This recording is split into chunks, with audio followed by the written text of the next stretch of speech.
Assalamualaikum warahmatullahi wabarakatuh. Perkenalkan, saya Desi Mengsari, NIM 220304029. Baiklah, saya di sini akan mempresentasikan mengenai materi Koperasi dan UMKM untuk tugas UTS Manajemen Koperasi dan UMKM.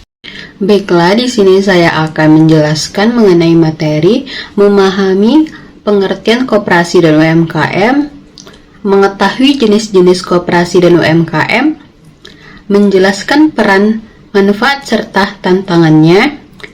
Selanjutnya, mengenai mengidentifikasi sinergi antara koperasi dan UMKM.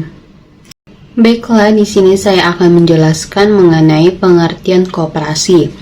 Koperasi adalah bahan usaha yang beranggotaan orang seorang atau badan hukum koperasi yang berlandaskan kegiatannya berdasarkan prinsip koperasi sekaligus sebagai gerakan ekonomi masyarakat yang berdasarkan asas kekeluargaan.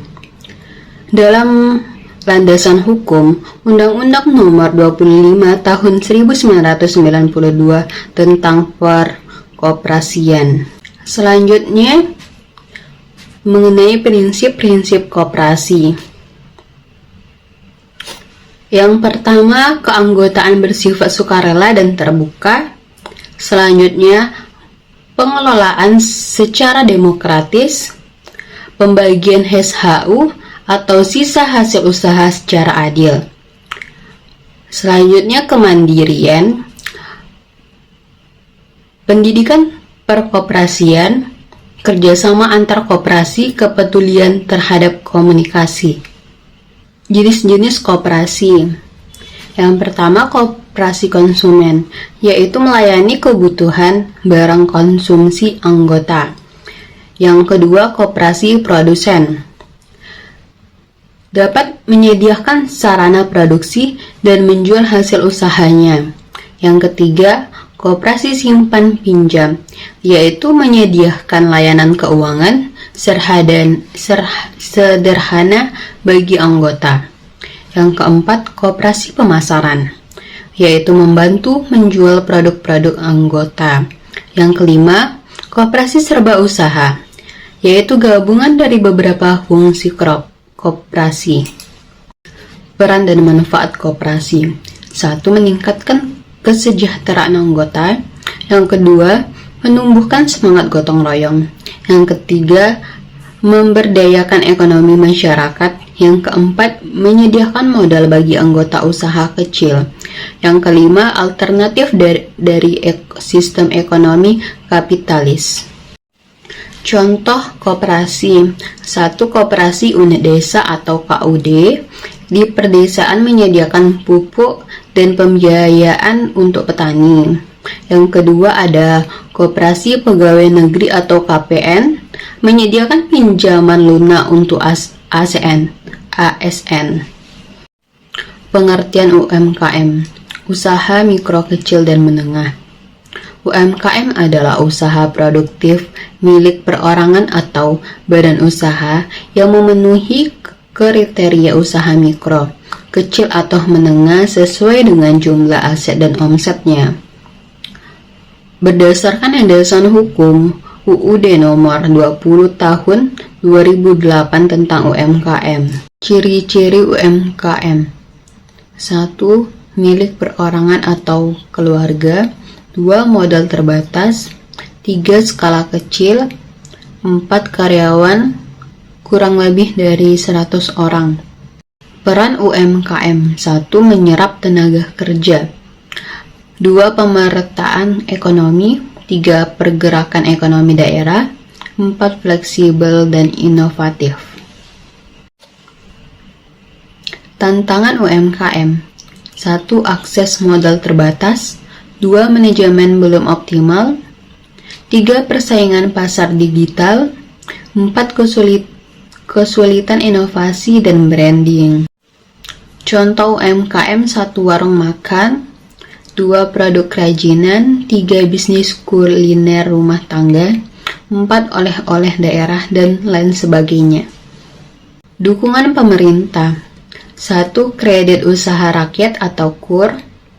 Yang kedua, sertifikat halal atau PIRT. Yang ketiga, pelatihan dan digitalitas UMKM. Kesimpulan, koperasi dan UMKM adalah pilar penting ekonomi Indonesia. Koperasi berbasis pada prinsip kekeluargaan dan gotong royong. UMKM adalah motor ekonomi rakyat dengan kontribusi besar pada PDB dan penyerapan tenaga kerja. Sinergi antara keduanya akan memperkuat ekonomi nasional yang inklusif dan berkelanjutan. Koperasi adalah suatu organisasi atau suatu bisnis yang didirikan oleh seorang atau beberapa anggota untuk mencapai tujuan bersama dan untuk mencapai keuntungan bersama yang berdasarkan asas kekeluargaan, suatu bentuk usaha yang juga dapat menolong anggotanya untuk memenuhi kebutuhan anggotanya dalam kehidupan sehari-hari.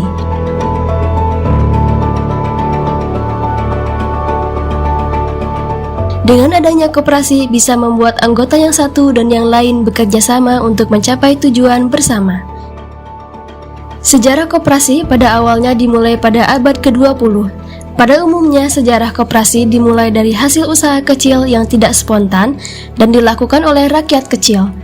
Kemampuan ekonomi yang rendah mendorong para usaha kecil untuk terlepas dari penderitaan. Koperasi di Indonesia pertama kali didirikan pada tahun 1895 di Lewiliang, yang didirikan oleh Patih Purwokerto, yakni Raden Ngabei, Arya Wuria Atmaja, dan kawan-kawan. Koperasi tersebut merupakan koperasi simpan pinjam yang diberi nama De Purwokertosche Hulpen Sparbank der Inlandse Hoofden, yang berarti bank simpan pinjam para priyayi Purwokerto.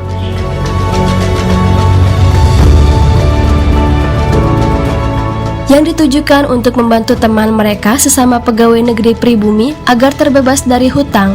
Setelah itu dikembangkan oleh asisten residen wilayah Purwokerto, Deowulf van Westerwolde, di Banyumas saat itu. Kemudian muncul Budi Utomo yang didirikan pada tahun 1908 dan Syarikat Islam yang didirikan tahun 1911 yang menganjurkan berdirinya koperasi untuk keperluan rumah tangga dan keperluan sehari-hari. Pada tanggal 12 Juli 1947, Gerakan Koperasi di Indonesia mengadakan Kongres Koperasi pertama kalinya di Tasikmalaya. Kemudian hari itu ditetapkan sebagai Hari Koperasi Indonesia. Kongres Koperasi pertama menghasilkan beberapa keputusan, yakni mendirikan Sentral Organisasi Koperasi Rakyat Indonesia, menetapkan gotong royong sebagai asas koperasi, menetapkan pada tanggal 12 Juli sebagai Hari Koperasi. Sekian presentasi saya mengenai manajemen koperasi dan UMKM. Saya tutup. Wassalamualaikum warahmatullahi wabarakatuh.